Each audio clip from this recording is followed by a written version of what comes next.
Ladies and gentlemen, welcome to the Bullpen.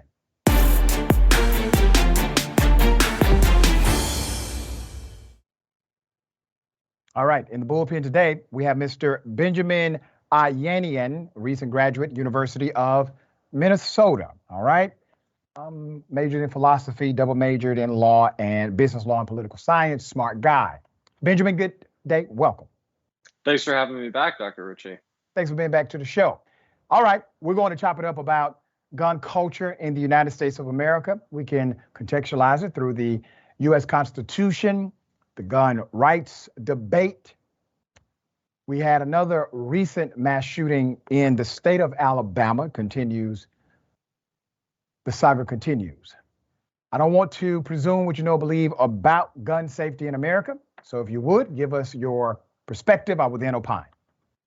Yeah, absolutely. So my opinion is that in the wake of school shootings or other mass public shootings, the policy proposals that we often see garner the most attention would be ineffective at preventing the tragedies that we are hoping to stop. We often hear calls for assault weapons bans, large capacity magazine bans, and the implementation of red flag laws, all of which do not have conclusive or strong evidence that would make us believe that wider adoption of these measures would prevent these tragedies. And so there's actually three changes that I would support personally. Okay. And so first, in response to school shootings, I think we definitely need to bolster school security. I think having some form of armed security at every school is important. Schools should also consider decreasing points of entry into schools and maybe even adding metal detectors at those points of entry. The second thing that I would support is greater adoption of constitutional carry laws across the country. The war on drugs was not able to prevent people from finding drugs. Prohibition did not stop people from consuming alcohol. I don't think we're going to be able to stop people with bad intentions from obtaining arms. And then the last thing that I would support, this would not be a policy from government, but would have to be adopted on a voluntary basis, is I think that media should stop sharing pictures, names, and manifestos of mass shooters. A University of Alabama criminologist named Adam Lankford has pointed out that there's a huge growing body of evidence that fame, aspiration, and media attention are a large contributing factor in what he calls learned behavior with these mass shootings. So I think those three policy proposals would be more effective than what we typically hear about. All right, this is very interesting. So let me dive right into it. You have described four elements that should be changed. Number one, a school having an armed officer. Two, metal detectors. Three, constitutional carry, which, by the way, is already permitted in 25 or 26 states in the country. And also media regulation, which you believe, based on the proclamation of a professor, that it actually leads to more carnage. Did I have that correct? I want to add one caveat to that is I don't support media regulation. Okay. I think it would have to be done on a voluntary basis. It is not the government's place to tell the media that they can or cannot say these things. Got it. So that would not be a policy. That would be basically a wish. All right. Correct. All right. So let's go to the armed school officer. You do realize that the most recent mass shootings that we've had, all of those schools have had one thing in common. The majority of them actually did have an armed individual assigned to the institution. It's called a resource officer. The resource officer, however, did not deter that gunman from going into the building, nor did it actually stop, in one of the most infamous cases, the individual from continuing to commit carnage while nobody did anything. As a matter of fact, brother, when you think about this, Benjamin, in the context of effectiveness, right? What you have just named, a school resource officer already in, metal detectors already applicable at many institutions, definitely not the majority, not all, and then constitutional carry.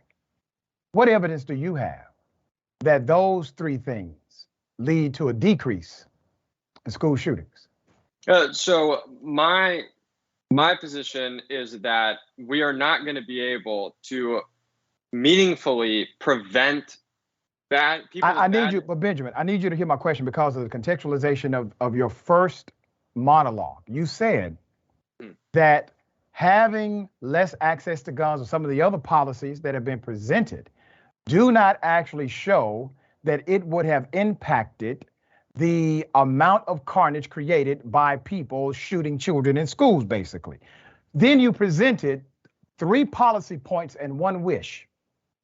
What out of those policy dynamics that you have presented, what evidence is there that anything you have said would actually decrease or has decreased mass shootings in America? Absolutely. So I don't necessarily believe that, it needs to be a resource officer. It can be any form of armed security. You can contract it out. And so my view, though, is that when we look at a lot of these mass shootings, when their journals are released to the public and they talk about their planning of these mass Yeah, but shootings. once again, listen, you got ideas, Benjamin. I get that. My point is, if you're going to say these other policies have absolutely no impact on decreasing the number of gun shootings in America, then you present 3 policies that definitely there's no evidence that it decreases gun culture, gun shootings in America. Why would we buy your policy proclamation and dismiss the other? So a big difference is that I agree with you that there are resource officers at many schools. There are not at every school. The ones that I mentioned that do not work, they have been implemented at different times in different places. They've been studied extensively. And we do not have evidence that they prevent these tragedies. So my point is that for greater armed security, what would lead us to believe that this could be effective is that when we look at mass shooters and their plans, once they're normally no longer with us after they commit these terrible acts, they will consider multiple different places for attack. And oftentimes you see them rule out other places because of security concerns. Okay. All right. So you're utilizing that's the information you're utilizing. So let's go down the list of things that have actually happened. We have had mass shooters who should have been red flagged because of either domestic situation or a history of mental health.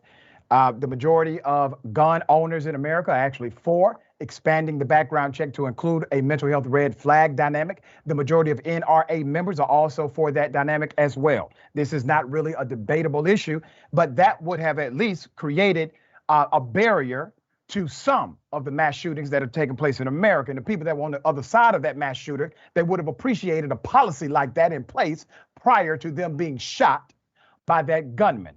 Number 2, let's be very clear about what you're saying to me today, because you named constitutional carry as a remedy. That's what you said.